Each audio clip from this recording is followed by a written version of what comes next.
काम करताना तुमची प्रगती होणार आहे. त्यातूनच तुम्हाला उत्पन्नाचे नवीन मार्ग मिळणार आहे. गुरु दशमात आहे म्हणजे तो तिथे तुम्हाला नोकरीसाठी खूप चांगल्या संधी देणार आहे. नवीन नवीन अपॉर्च्युनिटी येणार आहे. त्यामुळे नवीन कामं मिळू शकतात. तिथे तुम्ही प्रयत्नशील राहाल नोकरी धंद्यासाठी, तर तुम्ही प्रयत्न जरूर करा. वेगळ्या संधी तुम्हाला निश्चित प्राप्त होणार आहे. त्यातून आर्थिक प्राप्तीही वाढणार आहे. घरामधलं वातावरण अतिशय सुंदर राहणार आहे. घरासंबंधी काही जर कामं असतील ते तुम्ही ह्या वेळेला करू शकता, कारण ह्या वेळेला हा काळ तुमच्यासाठी अतिशय उत्तम राहणार आहे. काही महत्वाची कामं किंवा दुरुस्ती किंवा काही जर असेल तर तुम्ही ह्या काळामध्ये करून घ्या. सप्तम स्थानामध्ये शनी आणि रवी आहे, पण इथे थोडस द्विधा मनस्थिती होणार आहे. थोडासा इगो प्रॉब्लेम येऊ शकतो, पण थोडस शांत विचार करा आणि मगच निर्णय घ्या. 14 तारखेनंतर मात्र रवी अष्टमात जाणार आहे. तिथे मात्र फार तुम्हाला काळजी घ्यावी लागणार आहे, कारण ह्या काळामध्ये जर महत्वाची कामं, मोठी कामं, सरकारी कामं जर करायची असतील तर ती विचारपूर्वकच केली पाहिजे. जरी अष्टमात चंद्राला आणि रवीला अष्टमेशाचा दोष नसतो असं म्हणतात, पण जेवढी पॉझिटिव्हिटी मिळायला पाहिजे तेवढी ती मिळणारच नाहीये.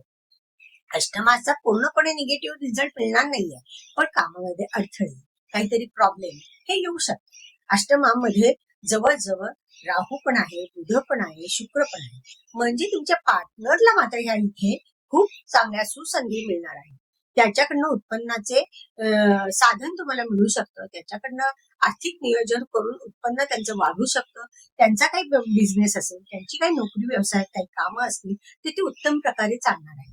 म्हणजे तुम्हाला सहकार्यही चांगले मिळणार आहे. म्हणजे जोडीदाराकडनं सहकार्य, जोडीदाराच्या घरातून तुम्हाला सहकार्य, ह्या गोष्टी तुम्हाला मिळणार आहे. तर ह्या गोष्टी तुम्हाला उत्तम प्रकारे साथ देणार आहे. आणि दुसरी गोष्ट म्हणजे तुम्हाला स्वतःला काही भाग्यवृद्धीसाठी जे तुम्ही प्रयत्न केले होते ते तुमचे सहज तुमचे यश येणार आहे त्याच्यामध्ये, कारण भाग्यच तुमच्या लाभस्थानात राहणार आहे. गुरु जरी दशमात असला तरी सुद्धा तुमचे काही जर प्रॉपर्टीची कामं असतील किंवा काही महत्वाची कामं असतील, घरासंबंधी काही कामं असतील तर ती ह्या वेळेला करून घ्या, कारण ह्या वेळेला तुमची कामं होण्यासाठी अडकलेली कामं सहजरित्या सुटणार आहे. त्यातून तुम्हाला आर्थिक नियोजन केल्यावर पैशाचेही उत्पन्न तुम्हाला मिळणार आहे.